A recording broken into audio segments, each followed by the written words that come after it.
Here's the thing, you could have all the free time in the world, but if you're not present, essentially you're squandering the time. You can have time, but you're regretful about something that just happened, or you're Yeah. worried about something that hasn't happened yet. And that's how people spend a lot of their time. And it's so painful to be in that space that oftentimes we need to distract ourselves. So then we'll start, scrolling, and that's how we end up wasting our time. Why is being present the biggest asset, the biggest resource for us as humans? Yeah, man. We're like in this constant race to buy back our time. So it's all about scaling, it's all about outsourcing. And here's the thing, you could have all the free time in the world, but presence is important because that's how you optimize that time, whatever time you have.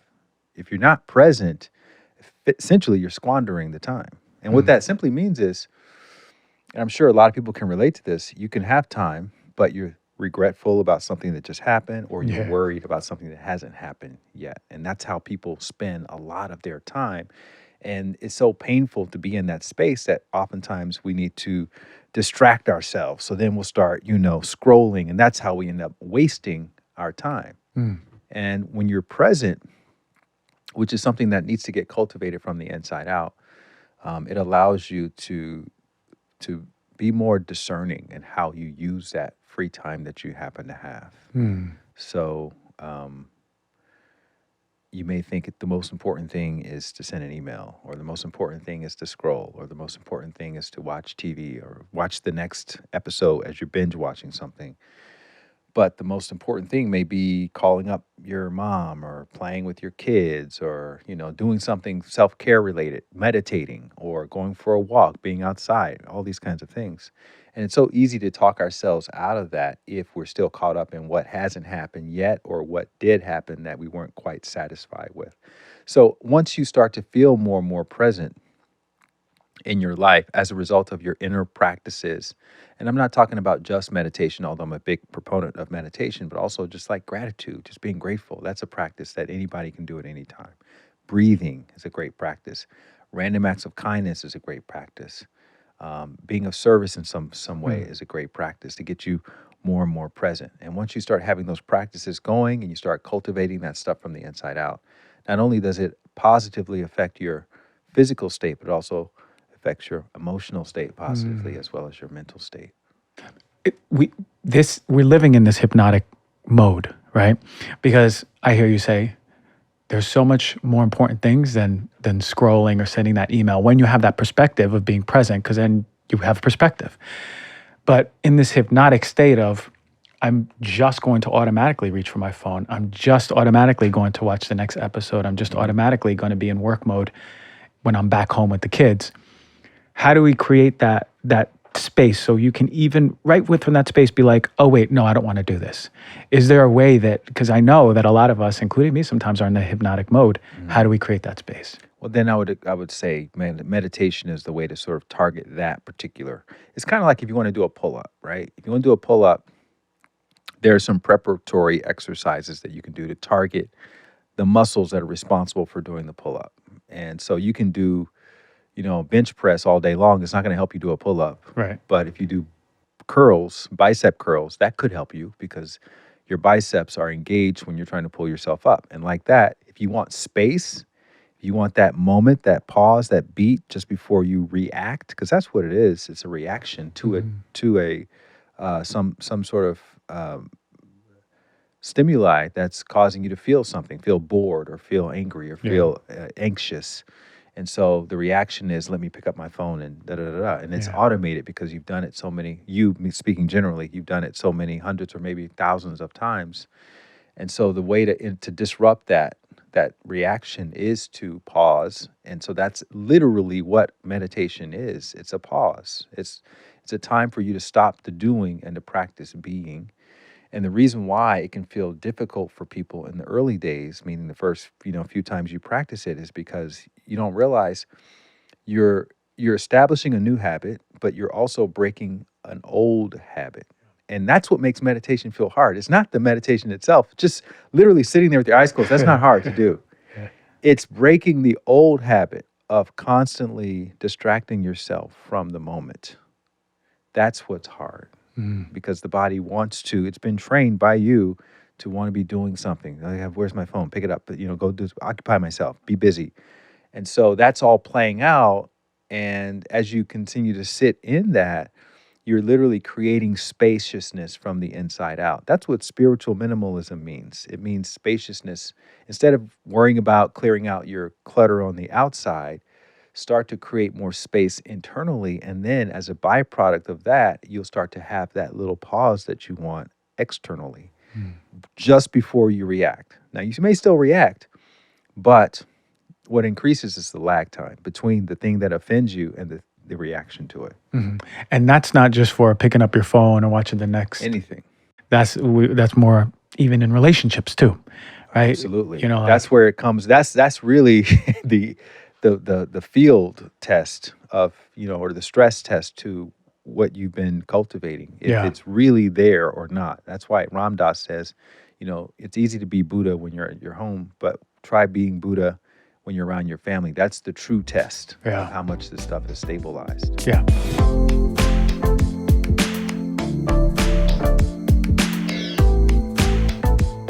I need to take a quick pause and talk about sleep. 70 million Americans have chronic sleep issues, and 50% of Americans deal with sleep deprivation. One of my favorite brands out there, Ned, their Shut-Eye Chai, is such an incredible product.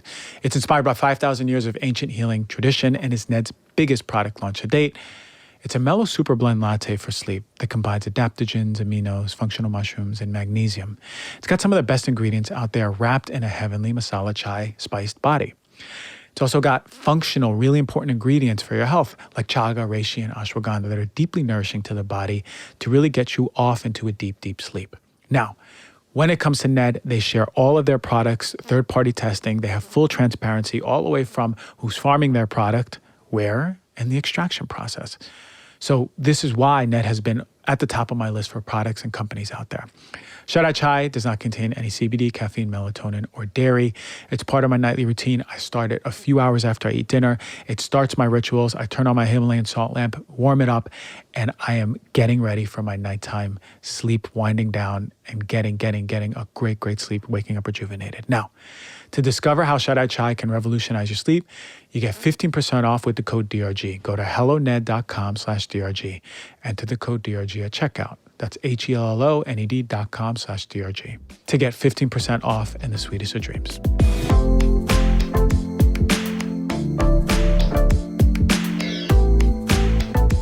Summer, my favorite season, is winding down, and the holiday season is right around the corner. You know how fast this holiday season comes. Every year, we're like, how did this come so quick?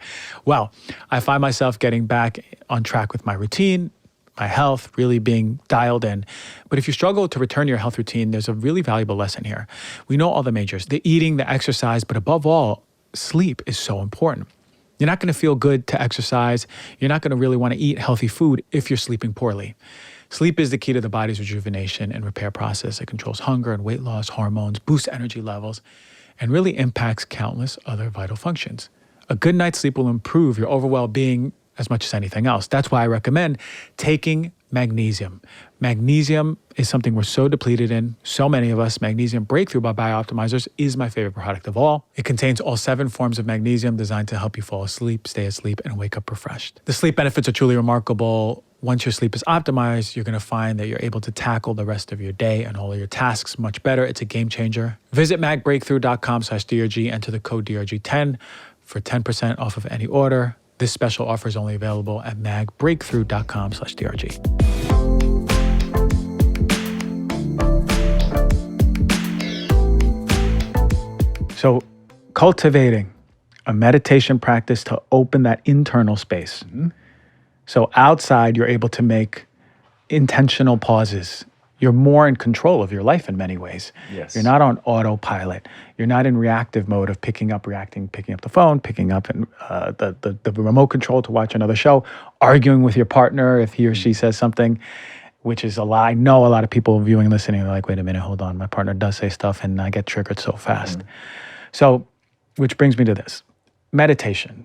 You know, I've spoke about it on the show, the benefits, neurological, hormones, but just from the practical standpoint, people are like, I can't sit down. What do I do if I'm sitting there and my mind is going, I got to get up. I know I have to pick up the kids. What am I going to eat for lunch? How, because we come from this judging place of like, I'm not good at meditating. I tried it 5 times. How do we just bring more surrender, peace, compassion, and be like, here's how it is. If there's any practical tips, here's how it is. Here's how it goes. And I can be with this. Yeah. So you want to look at meditation kind of like learning how to play the piano or how to swim or something. It's a skill. It's a skill that requires learning mechanics, learning fundamentals, practicing, drilling yourself, and then putting it all together. And as a result, you're able to compose something that's beautiful, or you're able to have a delightful experience, right? Nobody expects to be able to play the piano after 5 lessons. You learn chords, you learn how to finger placement, you learn how to count and, those little things. But let's say you don't take any lessons and you just sit at a piano and you start playing. It's going to sound like crap. And you may conclude, oh, I have monkey fingers. My fingers aren't doing what I want them to do. They're not creating that beautiful music that I've heard that other people are able to do. And we have that same kind of understanding a lot of times when we start off meditating, that I'm just supposed to be able to magically turn into Beethoven in my mind, Right. And be able to just compose these really beautiful experiences as I'm sitting there with my eyes closed. But all I'm hearing is a bunch of crap. But it's just when I hear that, when people say, "Oh, I have a monkey mind," or "My mind is all over the place," all that means to me as a long time meditation practitioner and teacher is that you haven't been. No one sat you down and explained the mechanics to you yet. Mm-hmm. And so the mechanics of the mind in meditation is the mind is going to be busy. You're going to have thoughts, just like you can't stop your heart from beating, you can't stop your mind from thinking. It's just the nature of the mind. But what you can do, and this was shocking to me when I learned how to do this, is you can transcend the busy mind. You can go beyond the busy mind. You can't stop the thoughts, but you can move beyond the thoughts, if that makes any sense. Mm-hmm. And so when I learned technique, when I learned style, because I had a teacher who showed me and spent like many hours with me teaching me, just like a piano teacher or swim coach would spend a lot of time showing you the fundamentals and the mechanics. He showed me how to effectively settle the mind. And what's interesting about this is we've all had micro experiences in settling our mind. And I'll tell you exactly when it happens, because it probably has happened within the last 24 hours.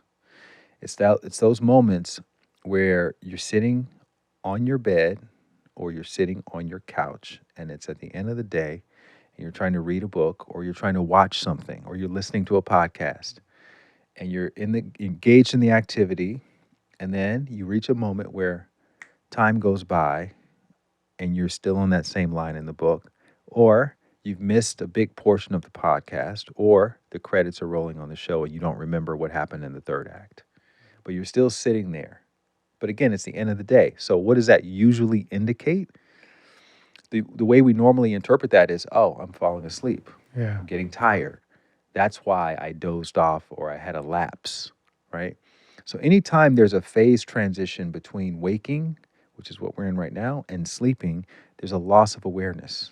And when you meditate, you're experiencing another state of consciousness. We'll just call it the meditation state.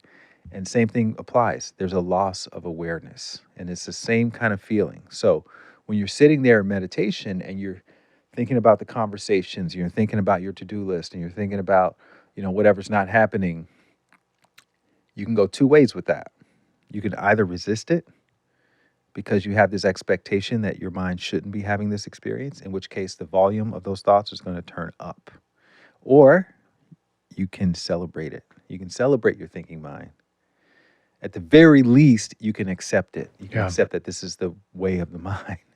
And as a result of that, the volume gets turned down. And that's the beginning of that transcendental process, is the volume gets turned down to the degree that you can accept that you have a thinking mind.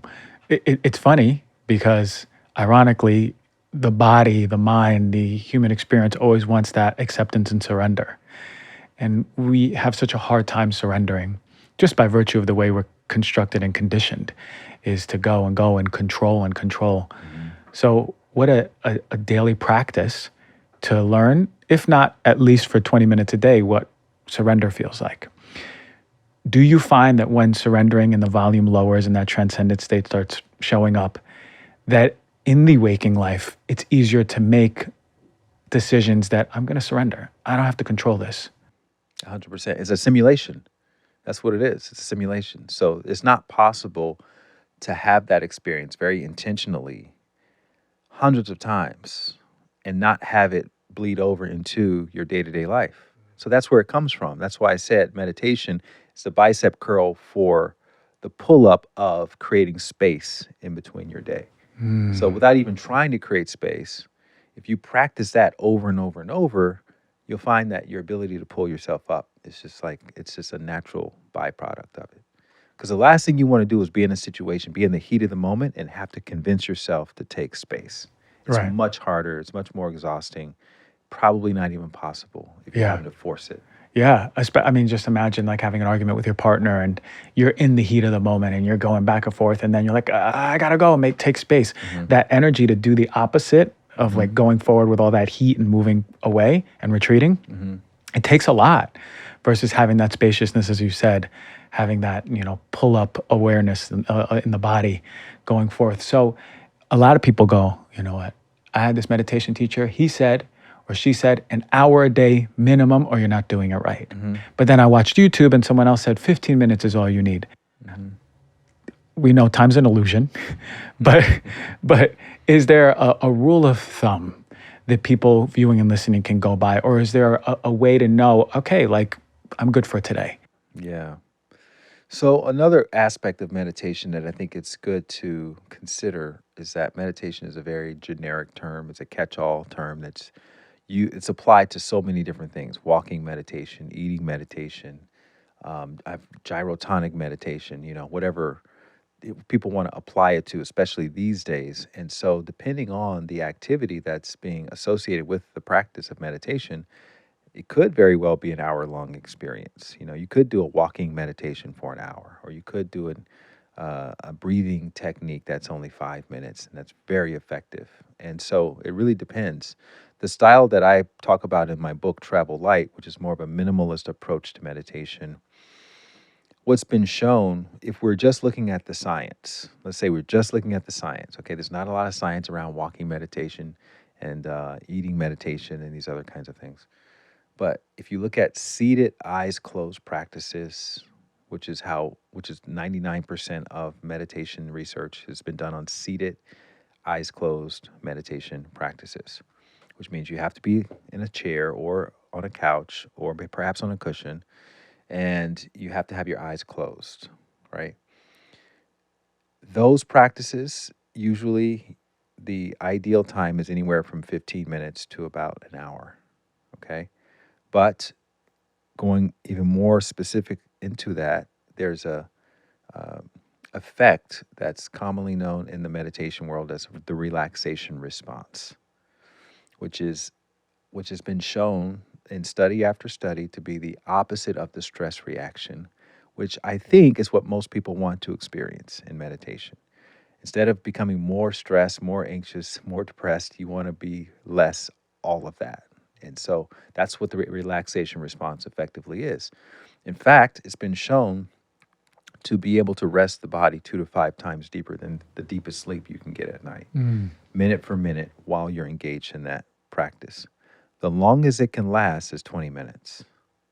So even if you want it to go 40 minutes, you're only getting about 20 minutes worth of concentrated benefit. And then after that, you're just resting. Okay. So when I teach and I give people meditation instructions, I just say 15 to 20 minutes is ideal.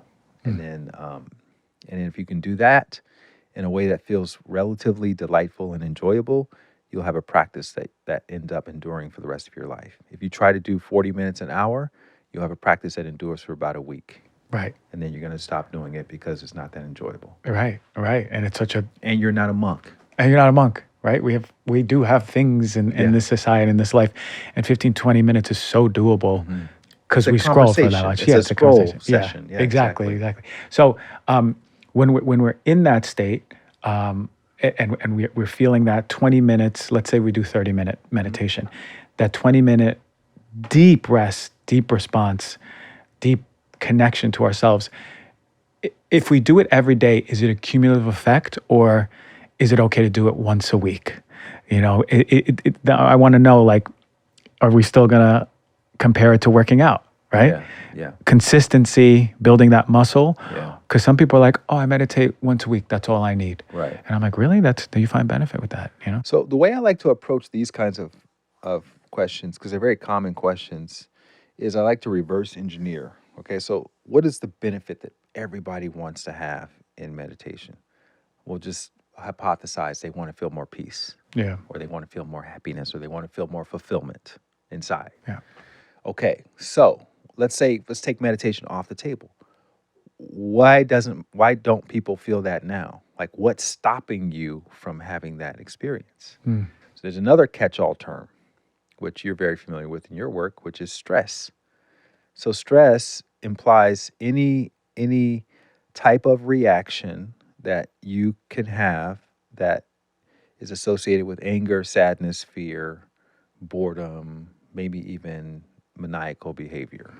So all of those emotions will trigger the stress reaction in the body. And the stress reaction, as we said earlier, is the opposite of rest. And so in the stress reaction, that's where you start to get cortisol, you start to get adrenaline. Adrenaline is super stimulating. Cortisol is also very stimulating, but it's also known as the worry chemical. So a lot of times when you're tossing and turning in bed at night, obsessing about things that haven't happened or things that happened in the past, that's a byproduct of you having concentrated amounts of cortisol in your bloodstream. And so that leads to poor sleep. There are a lot of people out there, they can have the most beautiful Tempur-Pedic mattress, $5,000, dark room, blackout curtains, 69 degrees, the whole thing, and they still can't sleep properly at night because it's an inside job. The cortisol is in there stimulating them, telling their bodies that you're getting attacked by a bear right now, and the body's not going to rest when it thinks that it's under attack. So there are varying degrees of stress that are taking place on a daily basis that are keeping you from being present, feeling peaceful, being fulfilled, feeling happy, and all the things that we want. So in order to break through that, we have to match the same degree of input. So if the stress input is at a 6 out of 10, the meditation input has to be at a 7 out of 10. So meditation, the chemicals that get released during meditation that put the body into the relaxation response are like kryptonite to the cortisol and the adrenaline. So it dissolves away under the influence of the meditation chemicals. So therefore, we can't just meditate once or twice a week, Yeah. especially if we live high stress lives, which most of us do in this modern world. And that's why meditation needs to become a daily activity. And I get people are busy, people don't necessarily want to be sitting there, and that's why you have to do it in a way that feels enjoyable. So you get it out of the I have to category and you get it into the I get to category, along with coffee, cigarettes, whatever people are addicted to already. You don't have to twist anybody's arm to smoke a cigarette who's already a chain smoker. Right. Right. They're Or already doing it. to drink coffee to someone who's a coffee addict. So we need to get addicted to those meditation chemicals. And the only way to do that is to expose the body to them as often as possible. Of course, and then the body will respond just like it does with the cortisol. Exactly. We're It so becomes used to the dependent. cortisol. Yeah. And I love to think about it that way. 6 out of 10, do it at a 7 out of 10 then, because you have to counterbalance it. Most of us are not counterbalancing anything, and we're suffering more and more as we get older because the body's in that state over and over and over. And I will say, yeah, after the first 2 weeks of like feeling uncomfortable, your brain keeps going, your body doesn't feel like you want to get up. You're like, okay, now this is good. I want to reach for my phone, Once you get past that, it becomes really like, oh, I have to do this. I'm looking forward to this. This is amazing. I get to do this. You're sitting down on the couch or the bed or the floor, and you're getting into that state much quicker. and you feel the physiological effect of your body. And that lasts for the rest of the day, at least in my experience, the more you do it. I would actually say it's one of the top, if not top, things that you can do for free for your health. Easy, only it takes us time and presence, as you say. So over here, Travel Light, your book, it says it right in the front, spiritual minimalism to live a more fulfilled life. You mentioned spiritual minimalism before, sort of like that clearing space internally to go external. But what are some more tenets into this description of something that have you coined the word spiritual minimalism? Because I never heard about it until it came out of your mouth. I haven't heard anybody else say spiritual minimalism, but it doesn't mean that I'm the very first person in Right. history. Someone in Russia could be talking about it right now. But yeah. as far as I've seen in my circle, my community, I haven't seen anyone else use those two words together. And it's really something that occurred to me over the last 5+ years that I've been living nomadically. I used to live in LA for like 16 years. And then in 2018, I moved out of my 2-bedroom apartment right down the street in Santa Monica into a carry-on bag. And I started living around. I know a lot of people are doing that now post-pandemic, but yeah, I started doing that back then. And I just realized so many things that I had made assumptions about before, but they weren't correct assumptions. And so I developed these sort of principles from that experience. And so the principles are 7 of them, and they're just really quickly, they are prioritize and cultivate inner happiness. Like that needs to be top priority every day because that keeps you present. And then after that, make your most important decisions from your heart and not from your head. In other words, it's not that your head or your ego is bad or you should ignore it. It's just that you shouldn't let it decide what you're going to do with your life. You should let your heart decide that, and your head can help you figure out how to make that happen. And then you treat life as though there are no throwaway moments, and I'm saying that quite literally. Like whatever you're doing right now, if you're working in a toll booth, if you're standing in line at a grocery store listening to this, there's something in that moment for you. And it could just be you feeling gratitude in that moment, or maybe you having a conversation with somebody. And it's like in a good movie, in the best movies, in the first 10 minutes of the movie, they give you all the elements of what's going to be used in that movie. So if there's a lightsaber, as Luke Skywalker showed us in the first 10 minutes of Star Wars, he's going to use that lightsaber at the end to defeat something or someone. And that's exactly what happened. So all the elements that are in your life right now are going to come into play at some point. There's nothing arbitrary happening. Even the contentious relationships you have, people who are being very nasty with you, you practicing patience, you practicing having healthy, strong boundaries, you practicing being authentic in the face of all of that is going to come into play later when you start to become clear about your mission. And then we have give what you want to receive. Never walk around life expecting that it's going to be fair and that people are going to make you happy and that you're going to find fulfillment externally. That's not how it works at all. And if you run that experiment, it may last for decades, but eventually you're going to arrive at the conclusion that I am my own savior. I have to find happiness within. I have to create fulfillment for myself. So the more you can start to do that the earlier, then you start to have more, what you said, control in your life, control of your experience. Then we have follow your curiosity. Don't worry about finding your purpose. Follow your curiosity. Your purpose will find you.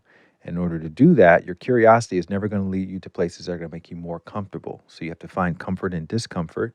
And then ultimately that will gift you with the 7th principle, which is the freedom of choicelessness. In other words, you don't have all the options in the world. You have one option. It either is aligned with your heart or it's not. So there's that option, and it's everything else. And everything else may look glittery and fun and exciting and interesting, and on the surface may seem like that's the path to success. But if it doesn't feel right to you in that moment, it's not for you. It's so easy too, right? Like you just named 7 principles where they're intuitively things that we already know. Yeah. I'm sure right now on this podcast, someone goes, oh, that kind of makes sense, right? It's 'cause of course it makes sense. Yeah. It's so clear and literal and intuitive.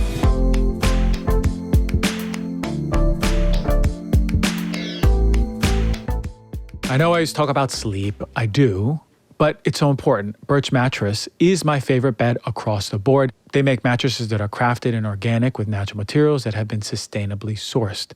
Their mattresses are free of all those nasty, volatile organic compounds like polyurethane foams, which send fiberglass to the lungs, the respiratory system, and affect our overall health for the life of the bed.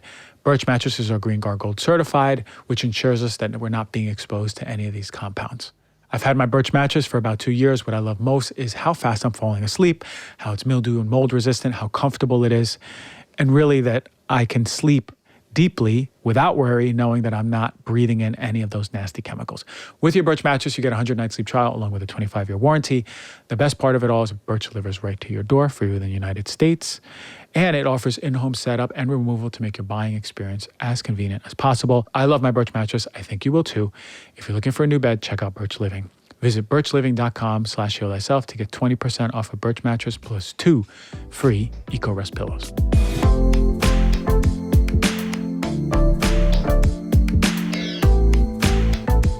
This show is sponsored by BetterHelp. Do you ever feel like your brain is getting in its own way? You know, when you're kind of looping over and over in an anxious cycle and you don't know what you should do or what's good for you and you're kind of just stuck, but you want to do something for yourself.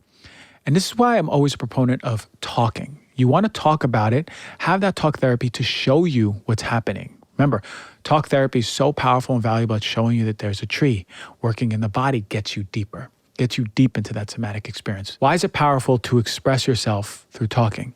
Well, again, as I mentioned, it shows you what is happening.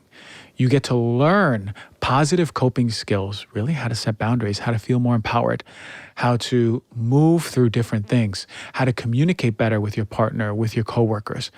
It teaches you the tools to really navigate what it's like to be a human. For BetterHelp, it's entirely online. It's designed to be convenient, flexible, and suited for your schedule. What you do is you fill out a brief questionnaire and you get matched with a licensed therapist. And you can switch therapists at any time with no additional charge. This is centered around you, for you to figure out what works for you, who works for you, and who you actually feel supported by to really get things off of your chest. To make your brain your own best friend, to get out of that loop, go with BetterHelp. Visit betterhelp.com/DRG. Get 10% off of your first month. That's BetterHelp, HELP.com/DRG.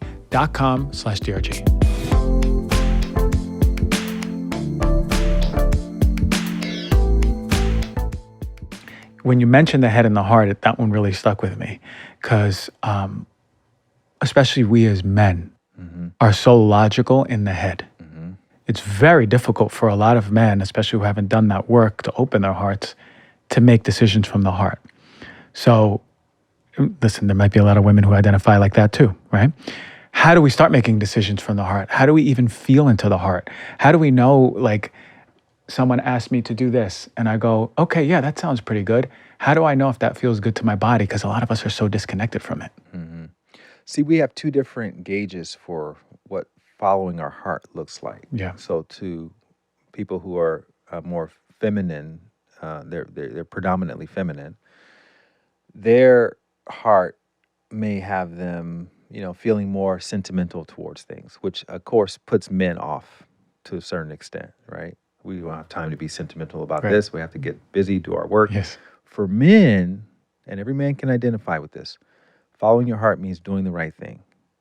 It means being in integrity with your word. It means when you state that you're going to do something, you follow through on that. That's what following your heart actually feels like for a man.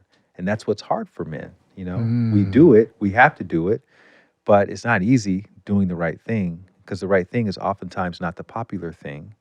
And going above and beyond or going the extra mile usually is a level of effort that most people in general aren't applying to themselves. So to do that, it seems like, I have to really, because nobody's watching perhaps. Maybe nobody's watching, but I'm not doing it for them. I'm doing it for me. So that's how the heart speaks to men. And I think that when we start to realize that's not the same for everybody, because a lot of times a woman will say to a man, you're emotionally shut down. Right. But that's not true. He's not. It's just he experiences his emotions differently.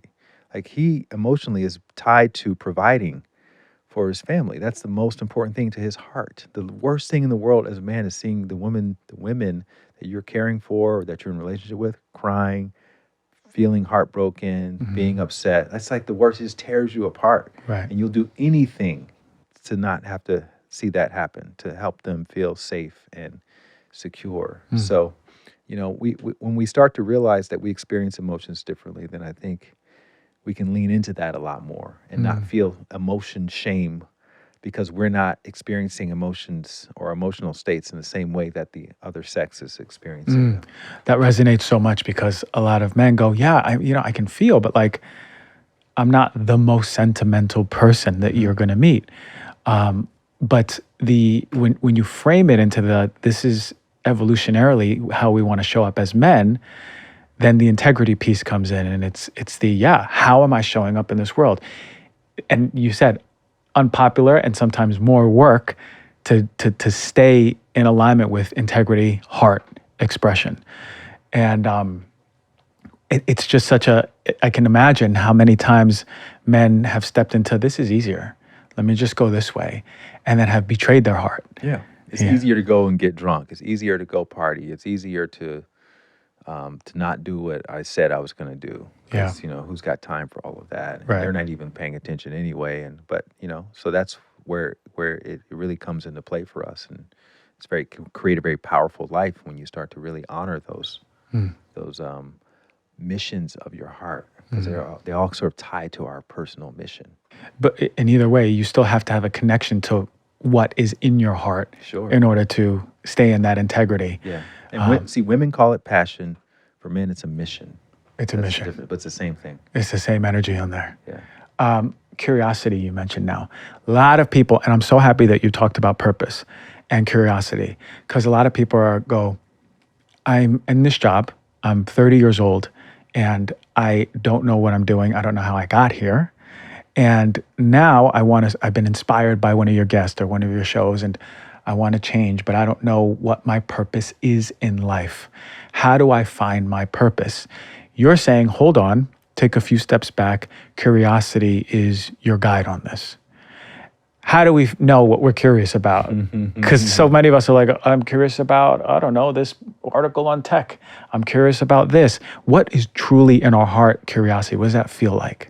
So I don't think we have a curiosity problem as much as we have a fear of other people's opinion problem, a FOPO problem, right? Because we're all naturally just curious about all kinds of things, but we'll talk ourselves out of exploring this curiosity because it's not financially feasible or it's not a good use of my time. Because in the back of our mind, we've been indoctrinated to think that we always need to be productive at all times.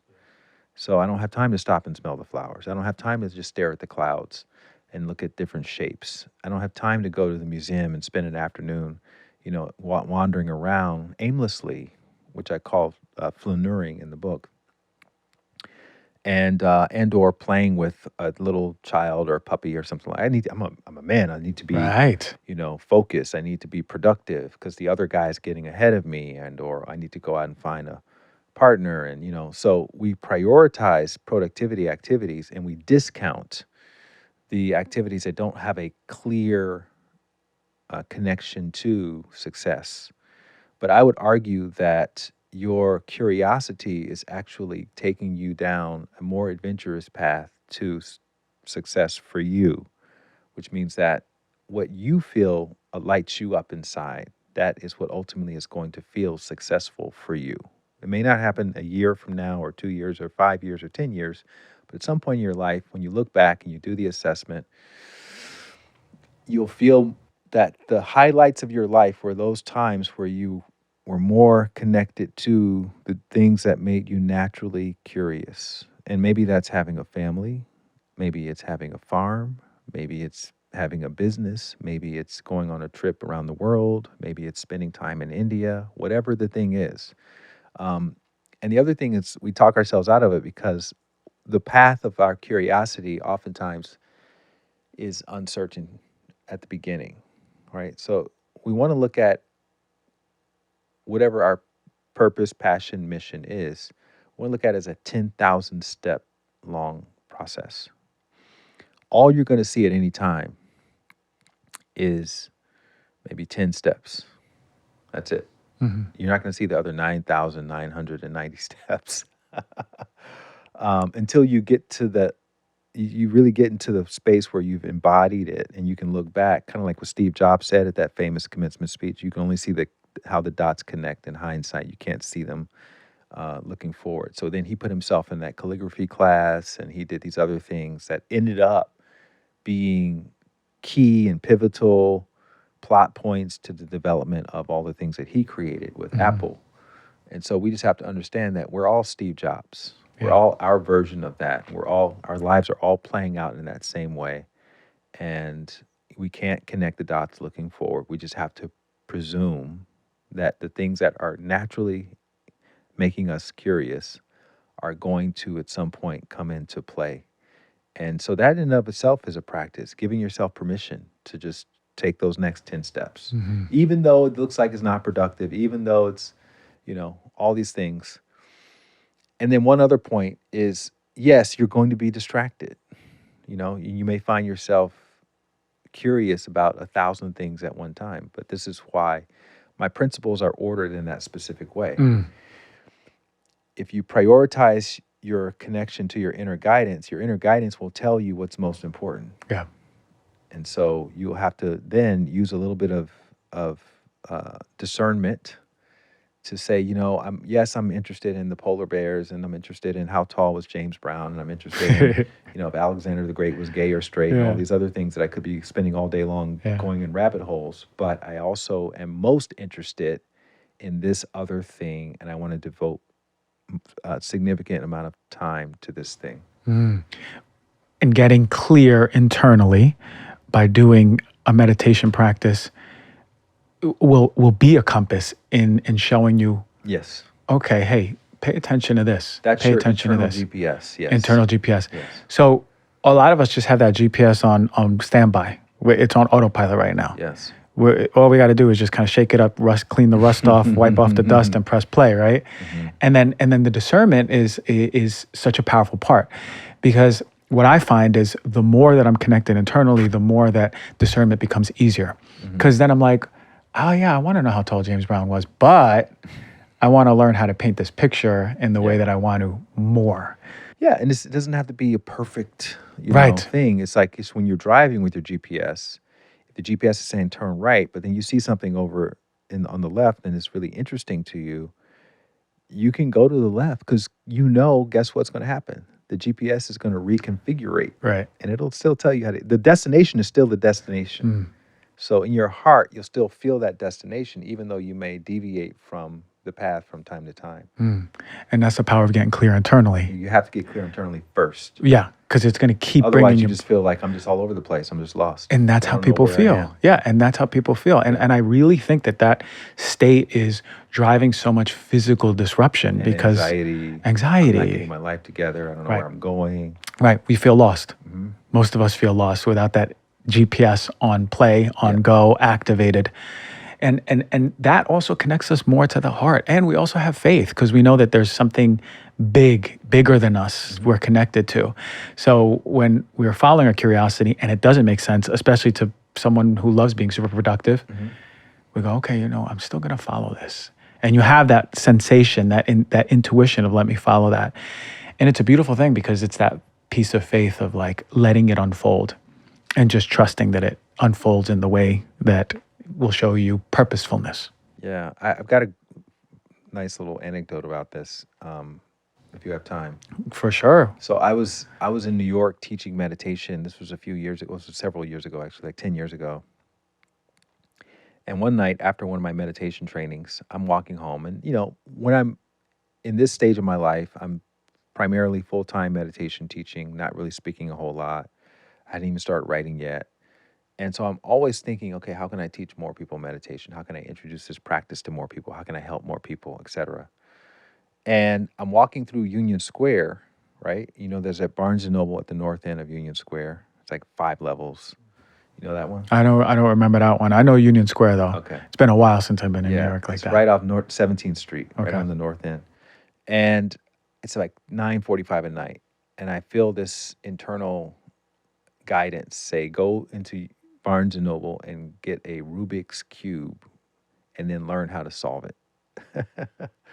And so I'd been listening to my inner voice for many years at that point, and I just decided to go and follow it. And I went and got the last Rubik's Cube, and I went back to my Airbnb, and I started going online, learning how do you solve. I had no idea how you solve a Rubik's Cube. Do you know how to solve a Rubik's Cube? Hell no, I know. I don't think I've ever touched one. Right. So I thought you had to be a genius to solve a Rubik's Cube, right? You just look at it and just kind of figure it out. But turns out there's an algorithm, it's a sequence, and everybody who solves a Rubik's Cube solves it using this sequence.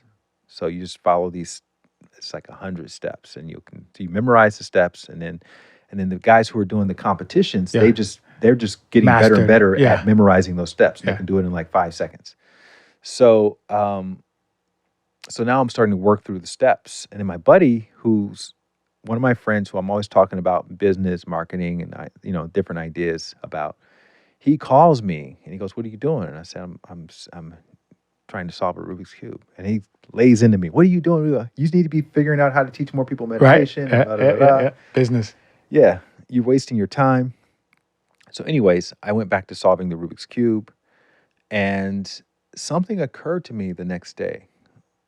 The way a Rubik's Cube gets solved, which I didn't know prior to this experience, is very similar to the way meditation works, in the sense that you establish a foundation of rest and solve a Rubik's Cube. You establish the foundation first. You solve the bottom row first, and then you build on that. You solve the middle row, and then you solve the top row, and then all the sides come back together.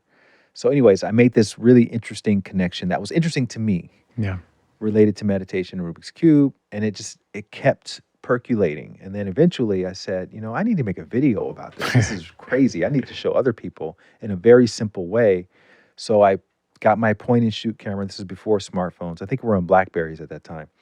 And I created a video in my living room in Venice, and put it up on this new website called YouTube, because that's back when YouTube had first started. And it went viral. Oh, cool. And then guess what happened?